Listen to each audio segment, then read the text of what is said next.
be brief. I do have to get to a Republican Study Committee meeting here in just 10 minutes. But let me just say this.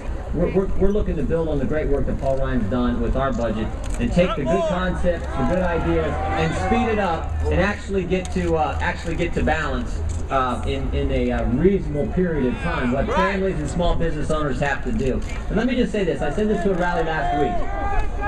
I got someone stepping on this one? Okay, is that better? Yeah. Last week I was at an event and I shared this. 3 weeks ago I had the opportunity to be in Philadelphia and went to Independence Hall. And when you walk in there and you look at, frankly, just how small the room is, but also think about the folks who sat there and the impact they had when they started this great experiment in liberty we call America. And you pictured where Jefferson sat, where Adams sat, where Franklin, and what these individuals did when they put it all on the line to start a place where liberty and freedom really matter. And as Chris Christie said just a week ago when he spoke to a group of us here in town, he said we're at a point in American history where we need patriots, not patrons. And that is so important. And this spending fight is the central fight for our time. This is where we need patriots just like you to step forward and say this matters to our country, to our kids, and to our grandkids. And let me just close with this. Look, I shared this last week as well. My background's in the sport of wrestling. I had a high school wrestling coach. He was also the chemistry and physics teacher in our school.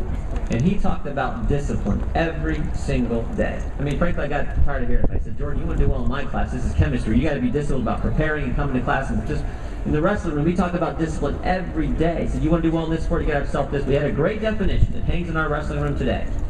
He said, discipline's doing what you don't want to do when you don't want to do it. Yeah. Basically, that meant doing things coach's way when you'd rather do them your way. It meant doing things the right way when you'd rather do them the convenient way. But one thing I've learned at this place, here in this town, only been here 4 years, but the easiest thing to do here in Washington is the convenient thing. The tough thing, the right thing, it's always difficult. But this country has been made up of people for generations who do the disciplined and tough thing. That's what we're faced with. And the good news is the American people get it. And I believe with this new freshman class you all helped send here, the politicians get it for a change. And we're going to do the right thing. And we're going to put the country back on the right path. And I'll stop here. Always remember this. In spite of the difficulties, we live in the greatest nation in history. Always keep a smile on your face as you're fighting this fight. It's still the greatest nation in history, the last best hope of freedom. Always have the optimistic, positive attitude. And I love the story from Scripture, and you're all familiar with it.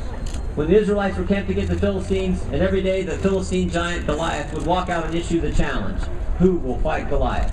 The Israelites' response was, he's so big we can never defeat him. But David's response was, he's so big I can't miss. That's the attitude that America's trying to